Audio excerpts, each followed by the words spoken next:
Oh, from a valuation perspective, I mean, you have relative multiples that are 55% of the S&P 500. Historically, they're closer to 75%. And maybe earnings are risk, so we turn to dividend yield.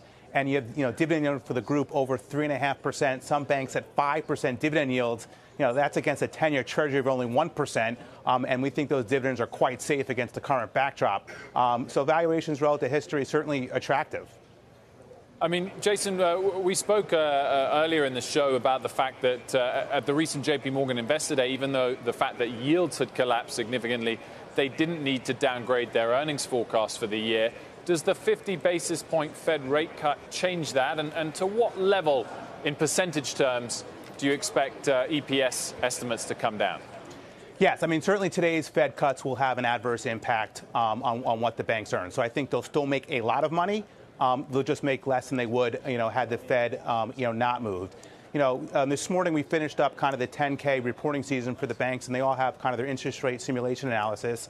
And if you look, for a 100 basis point cut, the median banks, earnings estimate comes down, around 5% or so. Obviously there's a wide range around that. So, they make a lot of money, they'll just make a little bit less.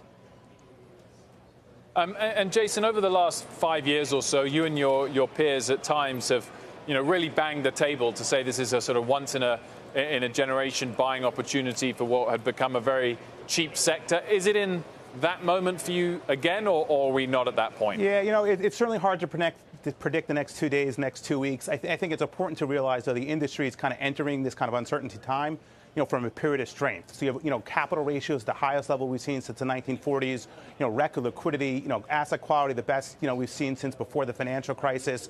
And, the group's putting up, at least last year, mid-teens kind of return on common equity. So, I think the group is, certainly well positioned kind of looking out.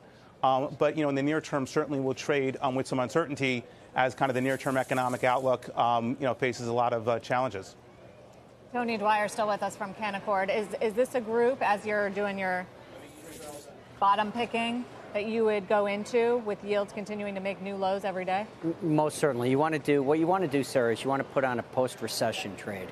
So ultimately, when you make the low, and again, our game plan was that you get this whoosh, you get a multi-week rally, which I still think we're in. We didn't break the low today. And then you go back and test that low. When you test that low, what you want to look for is the yield curve steepening, not because the long end's going down less than the short end, because the long end is stable as the short end comes up or even goes up.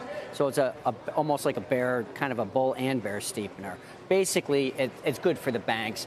Coming out of that kind of environment, you want to be in cyclical tech, you want to be in banks, you want to be in industrials. Those are the areas I think we're going to focus on when we're ready to upgrade it, which isn't that far away. Gents, great discussion. We're out of time. Thank you all very much for joining us. Tony, Jeff, Keith, and Jason.